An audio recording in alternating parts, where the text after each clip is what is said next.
उसके बाद अगर हम देखें अमेरिका के हुक्म पर रूस और यूक्रेन की जंग में रूसी हमले की मजम्मत की।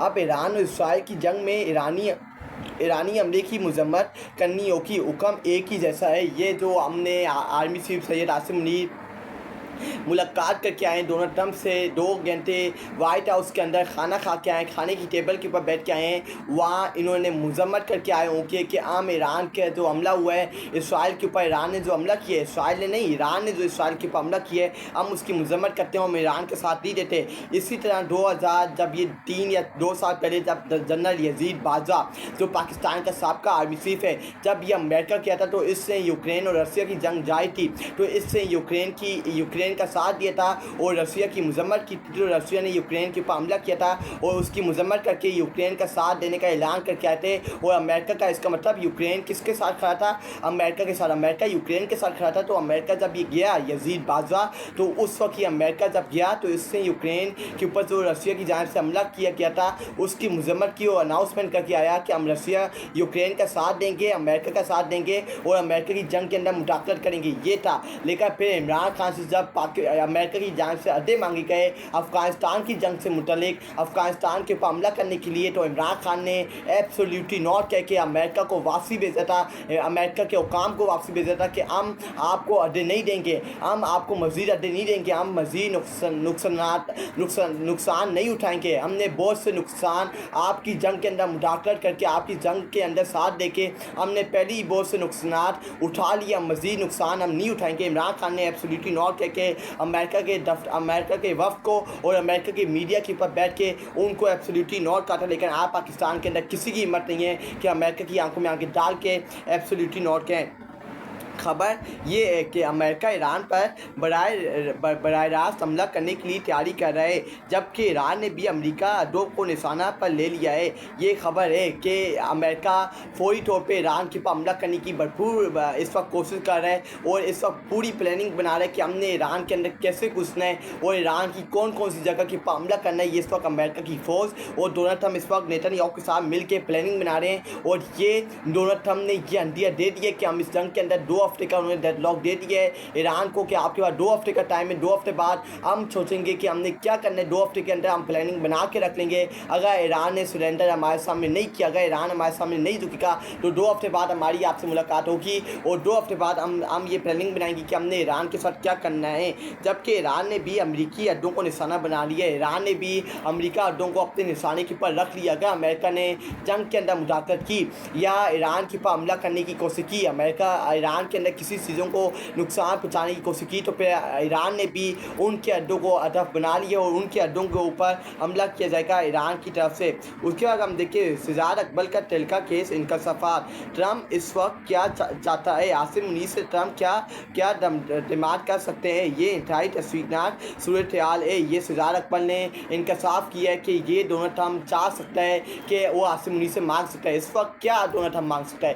डोनाल्ड ट्रंप ये कहेगा, आसिम मुनीर को ये कह चुका होगा कि आपने जब हम हमला करेंगे, जब हम ईरान की जंग के अंदर मुदाखलत करेंगे, तो आपने ईरान का साथ ही देना, अमेरिका का साथ देना है और आपने ईरान की मजम्मत करनी है। ईरान को कहना है कि हम आपका साथ ही दे रहे हैं, हम अमेरिका और इसराइल के साथ दे रहे हैं। इसका मतलब पाकिस्तान इसराइल को ऐसा स्टेट, ऐसा रियासत कबूल कर ली कि जो नाजायज़ औलाद है अमेरिका की, उसको ऐसा स्टेट, ऐसा रियासत कबूल कर ली कि और ये पाकिस्तान के लिए सबसे बड़ा ख़तरनाक, सबसे बड़ा नुकसानदेह अमल होगा अगर ये हो जाता है, पाकिस्तान इसराइल को कबूल कर लेता है।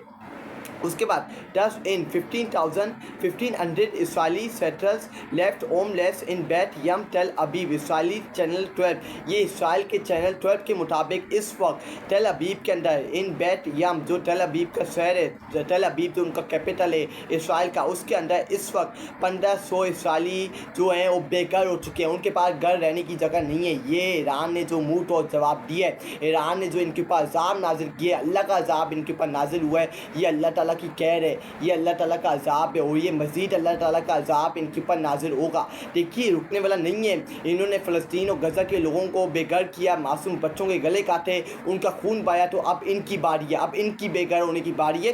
अब पीछे मुड़ के आप मिनटे टले ना करो कि हमें प्लीज़ माफ़ कर दो, ये जंग रोक लो। अब ये जंग जारी रहेगी और इंशाअल्लाह रब्बुल आलमीन के सदक़े इसराइल का खात्मा होगा, खुलेआम खात्मा होगा। देखिए इसराइल मुकाबला नहीं कर सकता, इसराइल की औकात नहीं है। ये अमेरिका है जो इसराइल की मदद कर रहा है, इसराइल को मदद सप्लाई कर रहा है, वरना अमेरिका के बगैर इसराइल की कोई औकात नहीं है, इसराइल की कोई वैल्यू नहीं है। उसके बाद हम देखें, जब आप दुनिया के सामने ले जाते हैं तो वो आपसे दो मोड़ करवाते हैं, आपसे दो मोड़ करवाते हैं। खान ने बिल्कुल ठीक कहा था, ये इमरान खान ने कहा था कि जब आप दुनिया के सामने ले जाते हैं, उनकी मिनटें टले करना शुरू कर देते हैं, उनके बूट चाटना, उनके बूट पॉलिश करना शुरू कर देते हैं, तो इसका मतलब आप अपनी इज़्ज़त को घुमा देते हैं और अपने मुल्क की इज़्ज़त को आप डस्टबिन की टोकरी के अंदर फेंक देते हैं। ये इमरान खान की तारीखी अल्फाज हैं। उसके बाद इसराइल के पास दुनिया का बेहतरीन एयर डिफेंस सिस्टम और अमेरिका, ईरान, शाम, इराक़िया, बरतानिया और फ्रांस की मदद से बावजूद ईरान के आइबर स्विंग मिसाइल ने कामयाबी का साथ हदफ को निशाना बनाया।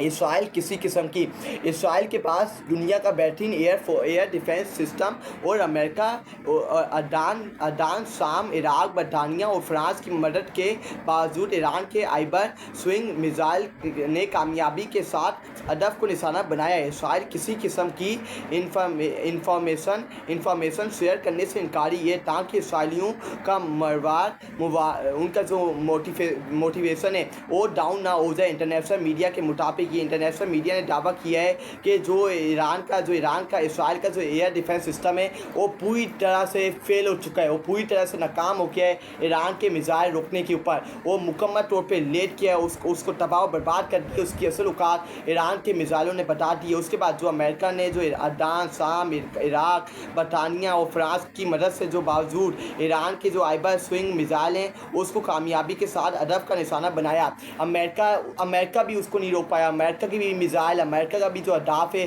उसको नहीं रोक पाया। इसराइल की भी इसराइल का जो एयर डिफेंस सिस्टम है वो भी नहीं रोक पाया ईरान के मिसाइल, और अमेरिका भी किसी की मदद लिए बगैर भी उसको नहीं रोक पाया। ये है अमेरिका और इसराइल की औकात, जो ईरान के मिसाइलों ने इनकी असल औकात, इनकी असल वैल्यू पूरी दुनिया के सामने रखती है। ट्रम्प कह रहा है कि आसिम मुनीर ने ईरान पर इसराइल के हमले से मेरे साथ इत्तेफाक किया है, ये क्या बकवास है, इस पर फौरी जवाब आना चाहिए। ये 100% बात है कि इसके ऊपर फौरी तौर के ऊपर वेरिफिकेशन आनी चाहिए। क्या आसिम मुनीर ने ये बात की है? क्या पाकिस्तान के army chief field marshal Syed Asim Munir ने इस बात के ऊपर इत्तेफाक किया है कि उन्होंने मजम्मत की है तो ईरान ने इसराइल के ऊपर हमला किया है और ईरान अपने न्यूक्लियर वेपन से पीछे हट जाए, वो अमेरिका के सामने सिलेंडर कर दे? क्या इस बात के ऊपर आसिम मुनीर ने इत्तेफाक किया है? ये डोनाल्ड ट्रंप कह रहे हैं कि आसिम मुनीर ने मेरी बात में नज़रिए से इत्तेफाक किया है। इसके ऊपर आसिम मुनीर का जो ज़राए हैं या आसिम मुनीर के जो ज़राए हैं उनको खुद आके इसकी वेरिफिकेशन देनी चाहिए और इस बात की तस्दीक करनी चाहिए कि क्या ये सब कुछ हुआ है या नहीं हुआ। उसके बाद ईरान के पार्लियामेंट से अमेरिका और इसराइल के झंडे को आग लगा दी गई है।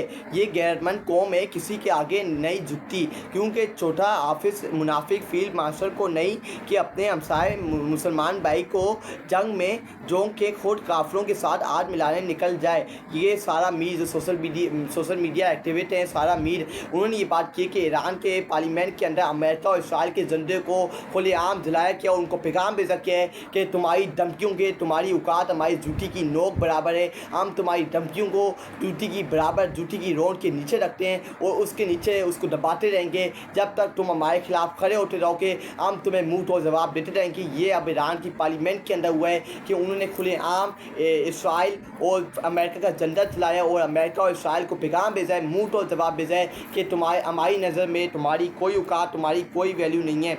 उसके बाद तेल अवीव इनको बेबस फ़लस्तीन की चीखें नहीं नहीं सुनाई देती थी, मगर अल्लाह ने आज पूरी दुनिया को आज इसराइलियों की रोटी चीखे सुना दी हैं। सुने और कहें अल्हम्दुलिल्लाह रब्बुल आलमीन के सदके।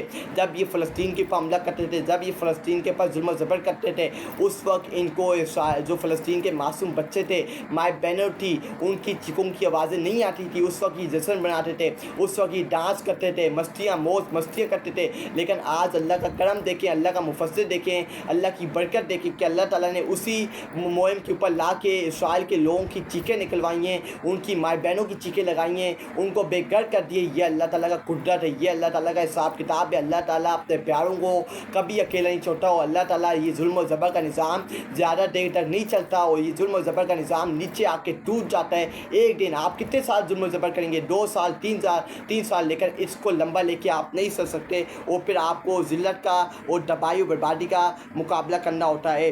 उसके बाद इस वक्त ईरान के हर एक मिसाइल इसराइल के 10 मिसाइलों से भारी साबित हो रहा है, क्योंकि ईरान के मिसाइलों के साथ अल्लाह ताला की ताकत है। ये बात हकीकत की है कि इस वक्त जो ईरान के मिसाइल हैं वो इसराइल के 10 मिसाइलों से भी भारी साबित हो रहा है, क्योंकि जो ईरान के मिसाइल हैं उनके साथ अल्लाह ताला की ताकत है और अल्लाह ताला ईरान के पीछे खड़ा है, अपने मुसलमान बहन भाइयों के पीछे खड़ा है, क्योंकि अल्लाह ताला इसराइल ने काफ़ी फ़लस्तीन और गज़ा के ऊपर जुल्म ज़बर किया है। लेकिन अल्लाह ताला अब फ़लस्तीन और गज़ा के मासूम बच्चों का हिसाब किताब ईरान के ज़रिए इसराइल से ले रहा है और उनके